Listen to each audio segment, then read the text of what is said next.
All right, so this is a game that I played when I was merking for Null. This is a game that I played literally a few seconds ago, and this is GLHF, their first game in Storm.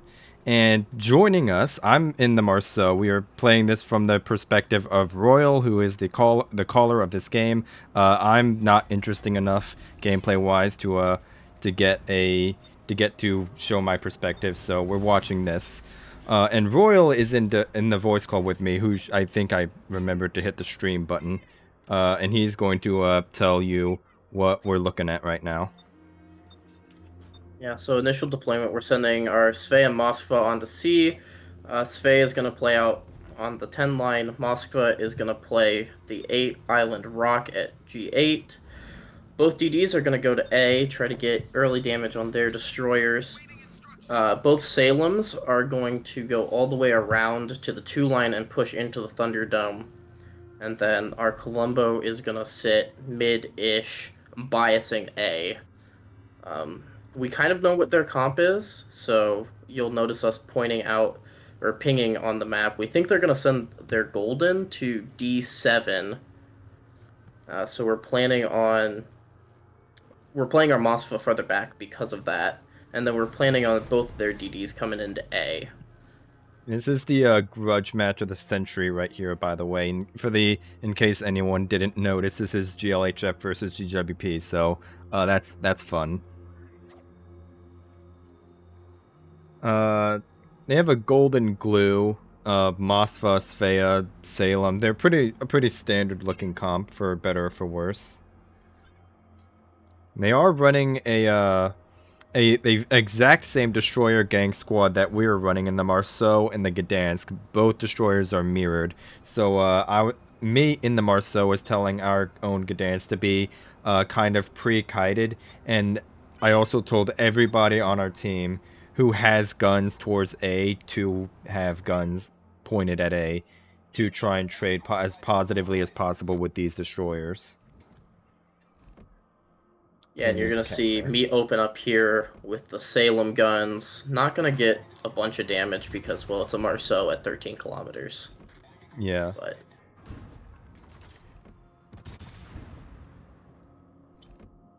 Stewie, what the fuck are you doing? Well, we're being joined by a cat, so that's fun. So our Gdansk was getting shot at, so I just told him to smoke up. This is a very big deal right here. Is if your destroyer is coming under extremely heavy focus like our Gdansk was, do not be afraid to pop your smoke to save your own HP. The Marceau is fast and it has French saturation. It might not have a heal, but those two alone make it significantly harder to kill than the Gdansk. So, there's that. Yeah, and you'll notice we lost the initial DD engagement. Yeah, not by much, but I mean the Gdansk did come off pretty worse for wear there, actually, yeah. Yeah. You'll notice over on the kite sites, Faye is spotted on the 10 line, and we out-traded him. We took about 30k off of him in the initial engagement, so that's huge for us. That pushes him back, and that's going to allow our Sve to push up and put pressure on their home cap at B. Yeah. The Columbo and the Mosfa look like they're just chilling. Yeah, and so we notice their golden at this point is on the C line. And so we know our Moskva is going to be safe. So now the play is we have to wait for our Salems to round the 2 line and get into Thunderdome. Right. And you're going to take the route like kind of wide of the island, or you're going to hug the island as close as possible? We're going to hug the island as close as possible because they don't have anything French that can get out there to outflank us. We're betting on us getting into the Thunderdome before they have the chance to. Yep. And right now we're also playing under the idea that they have both of their destroyers over here towards A still. And we also are under the impression that their Mosfa is still roughly on the standard Mosfa island, either back here or over here, or maybe even heading out towards here. But that doesn't end up happening. This is a common thing that you're going to be seeing is we're going to be calling for our Gdansk radar to be coming up pretty much not on cooldown, but used very, very often. Because that's one of the biggest strengths of the Gdansk, is not the ability to smoke up and radar people, although you could do that too, but the ability to, like, radar things and see through islands. Okay, where are people? Are we about to get rushed by a Marceau? That sort of thing. Yep, and here comes the critical point of the game. So we're radared by Yep. Moskva radar, so they know we're coming, and boom, Golden Lou and Salem pop up. Well, the You'll see Salem didn't Salem in a pop second. up for a few Yeah, seconds. Original call, as soon as that golden glue popped up, was okay, we win this trade. But then yeah. that's when the Salem pops up, and And Salem's giving broadside for some odd reason, so we're gonna AP him, and then I'm gonna just say, I'm gonna tell Terminator, who's in the other Salem, we're gonna trade out the Salem, and then I'm gonna just ram Golden here, and then you yep, go into Thunderdome. So yep. And that engagement right there, that split second, basically just won the game. I Because mean, look it's at not the lost for top of the them yet. screen. It's not, like, yes, it's not lost, but look at the top of the screen. They just lost 2 ships for the price of 1, and more critically, they just lost control of Thunderdome, which is extremely difficult to come back from. Yeah, so now we're looking at how we're gonna get A. So Gdansk is gonna round into Thunderdome with the Salem to be able to hold cap. Salem is gonna push in and stop the point bleed. Sve is still putting pressure on their Sve and their Marceau. And then I tell the Colombo here to just stop where he is, because if their Colombo is to push out, he's gonna have shots on them. And he's going to Yep. be able to shoot the Moskva if he pushes up. And any DD engagements, he's going to be able to slap him around. Yeah, and also just to note for the observant among you, the everybody's favorite replay bug is here, and the scores are in fact flipped. So just keep that in mind. So right now, since I'm calling, I'm looking at what we want to do with our Moskva, because his position there is really strong because he's protecting the Sve and he's providing the additional radar coverage. However, his guns are not in the fight right now. So we're going to look at moving him over to the G7 6 island area right on top of C Yep. and getting his guns towards that Moskva and that Colombo if the Colombo's going to push in. The original idea when we were playing the game was the idea that this Columbo, this Svea, and or the Marceau might do a desperation push, hard push down like the 7 line home cap, because our forces on this side are still relatively light. My Marceau has not been spotted at this point for like 5 minutes, so as far as they're concerned, I could be anywhere. I could be in the middle of the map. I could be in Thunderdome. They don't fucking know that.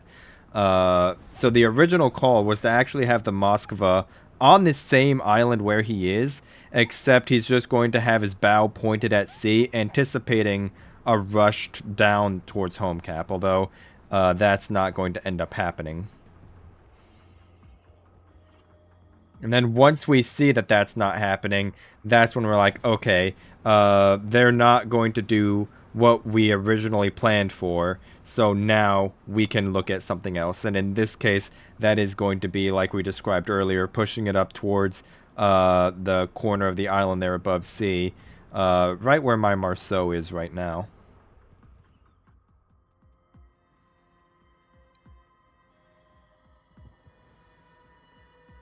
And, have anything else you want to add to that?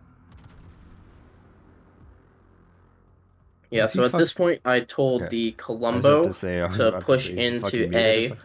The reason being is that Yoshi is looking in his Colombo to push into mid, and what I want to do is kill the Moskva. I'm just looking for Colombo to trade out the Moskva. As long as he trades the Moskva, we're good because we've got a Salem, a Marceau, and a Gdansk there. and we're about to have a Mossfa there that's going to be able to punish that Columbo if he pushes. Yep, and Marceau torpedoes are out into the Gdansk smokescreen, which at this point my Marceau has still not been detected. So my Marceau is going to try and get angled out and slightly out of range of the smokescreen just to try and troll them into thinking that they're torpedo safe.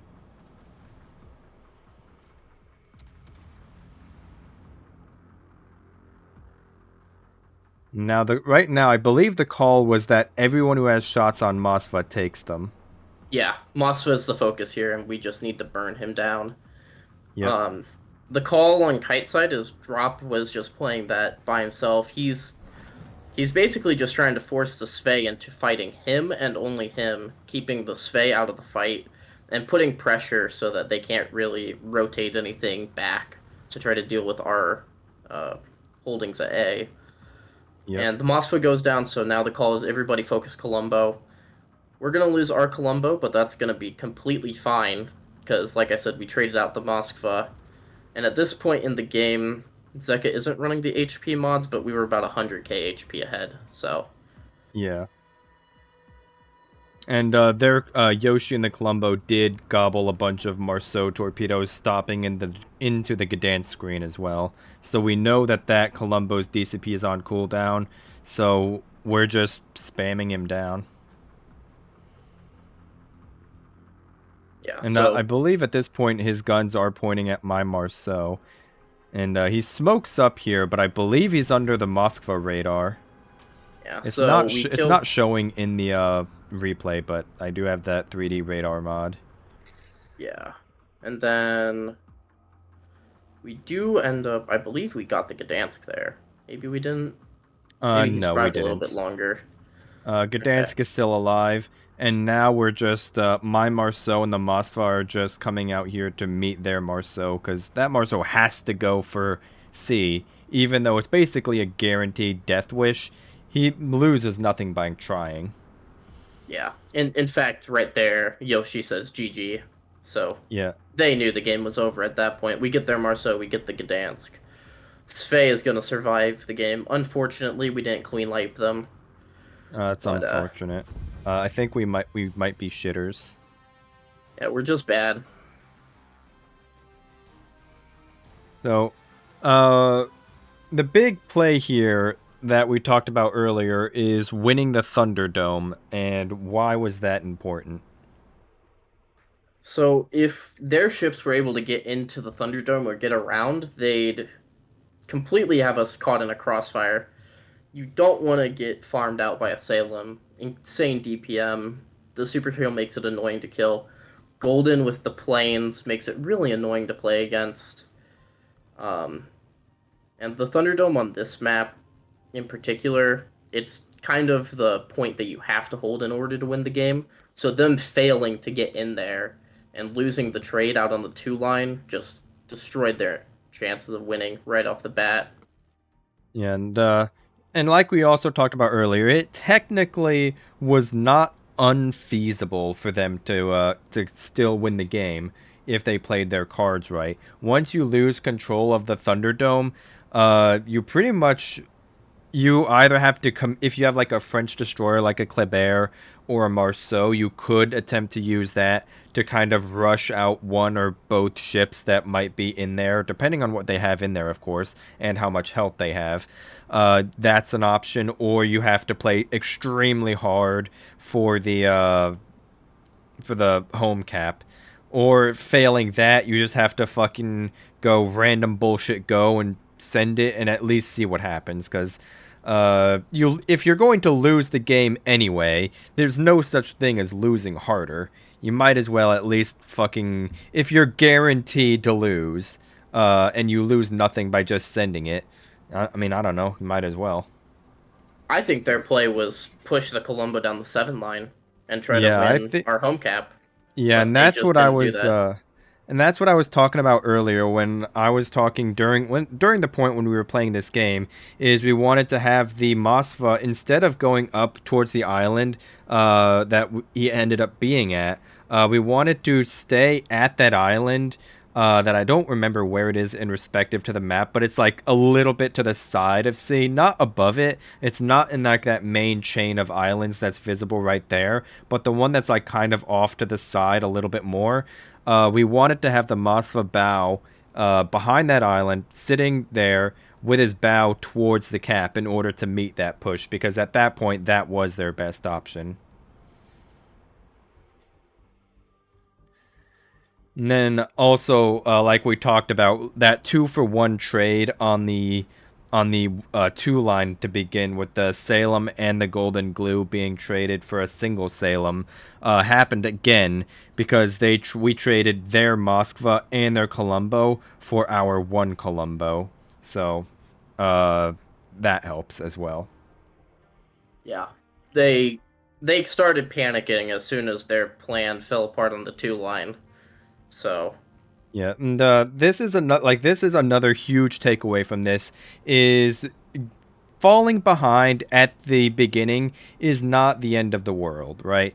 Uh, it once we were the enemy, the GGWP had a cap, right? I don't remember who it was because I don't know what your each man's voice and their name hasn't clicked yet. But somebody was talking about like, oh man, we gotta like do something. They have a double cap, and we're like, no, chill. It's the first 5 minutes of the game. We're chilling. Just let our guys do their thing, and then we're going to try and just the plan's not changing from falling behind at first because like we just demonstrated you can come back from being behind. It all depends on just being able to secure those kills to make up for that points difference, because being at a cap disadvantage is only significant if you fail to get the kills to make the enemy pay for having those caps. yeah, I think a perfect example of that is we actually did a video already on GLHF versus Bonky when we lost a Mosfa in the first 3 minutes of a game Yeah, I for remember free. that one. So Yeah. we still won that one. So that's a great example of you shouldn't freak out as soon as something does not go your way.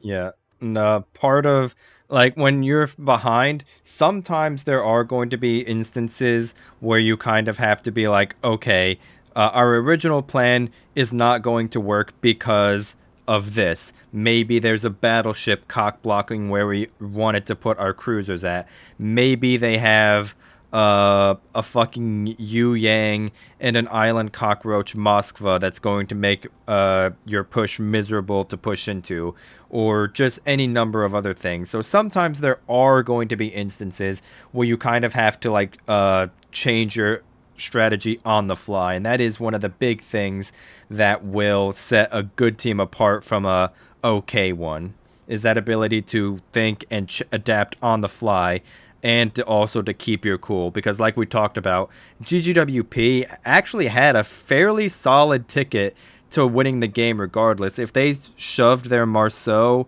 the Colombo, and the Svea down the 7 line before our Moskva could get turned around, that could have been a problem, a significant problem for us.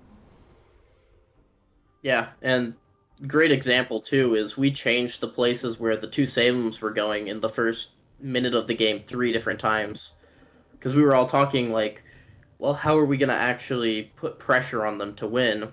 And I finally said, well, let's just throw both Salems into the Thunderdome. Yeah, because Salem's are going, like we talked about, or you talked about earlier, Salem's are a pain in the ass to try and dig out from an island. Not only are they Des Moines hull with Des Moines guns, they also have a zombie heal, so there's that. You know, Yeah. and also there's me at the fucking bottom of the team because I'm fucking trash at this game. Yeah. So, Sorry, you can't join GLHF. We're uh, there's an I did, application fee now. yeah, I didn't want to anyway. Yeah. Well, Discount came down and asked if he could join. So Yeah, good luck to him.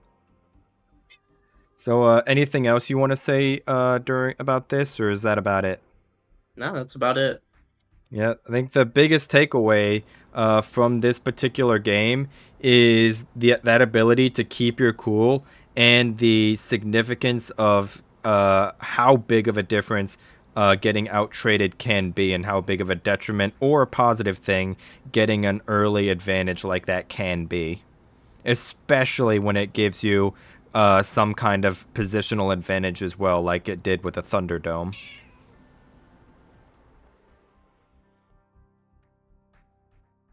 And I also just want to throw in the caveat that there are different times where you're going to be playing for kills, playing for caps, or just playing for position. Sometimes those lines will kind of blur, and you'll be playing for two or more of them at the same time.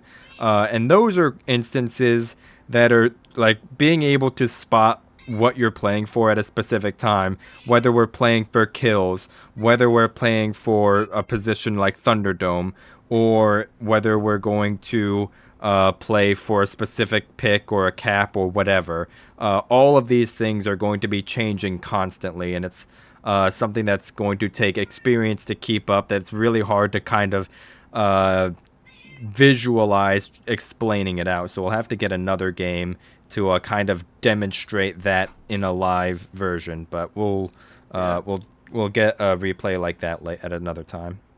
we'll work on that. I'm sure there will So be one this season.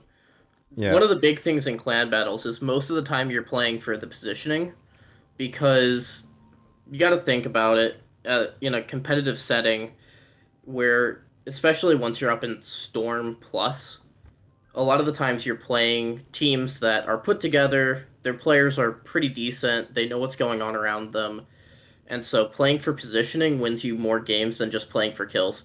Because, it's not going to work if you shove all 7 ships down one side. A good team is just going to instantly counter that. yep. And and to add on to that, like when you're facing these types of like high level teams, teams like even in Typhoon, uh, Typhoon teams face Hurricane teams actually more often than you'd think. These are like upper level teams, have years and years and years of competitive experience, and their players are not only very mechanically skilled, but they've also been playing together for a very long time. So, knowing playing with people that are familiar with each other, like before this game even started, we were talking about that earlier as well, about how we're used to, well, you guys are used to specific players playing specific things. So obviously having people play with people they're comfortable with and playing ships they're comfortable in also is going to make a very big difference in the grand scheme of things. Because you want to Yeah. play people in ships that they're good in. That's like a given. Like, you wouldn't put me in a fucking Moskva, for instance. No, we keep you in Marceau because that's what you're good in. And that's why I've been playing Salem this season. Drop, he's been playing Svei this season, and I know we didn't get game comms, but I don't think I told him to do a single thing that entire game. I don't think Yeah. I had to tell him to do one thing. He just did it without needing to ask, without needing me to tell him. Rum, same deal. I think I told him initial positioning and then when to push, and that was about it. Yeah. And and again, that's one of those like player autonomy things, and is another big thing that comes into play in high level competitive. So I think what we've painted a pretty clear picture of is that there are a ton of different factors that come into play at once. That's really hard to kind of quantify and visualize and explain in a just like a talking to each other format. We'll try once again. This is another thing that we're gonna have to get another game to really kind of demonstrate this in a more live format. But again, we're just mentioning it as something to kind of keep in mind. Maybe you should just like stream when you come merc with us at some point. Possibly. We'll see about it on Wednesday. But if you have nothing else to say, that's gonna be it. Anything else you want to add on before we call it? Yeah, no, I think that's everything. Uh, just let it be known, let the record show that this is what the seventh, eighth, ninth clan battle season in a row where Yoshi has gobbled torps all of the time. I also want to put it on the record. This is only the second time GLHF has beat GGWP fair and square. Oh, what was the first time? First time was Kotz Scrim. Oh, nice. Uh, so yeah, we have this is going to be making it to YouTube. So feel free to post that in GGWP Discord and flex a little. Oh, don't worry. I'll put it in our archive. All right. Sounds like a plan. But if you have nothing else to say, that's going to be it. Anything? Nah. All right. Yeah, Yoshi ate Torps. That's the moral of the story.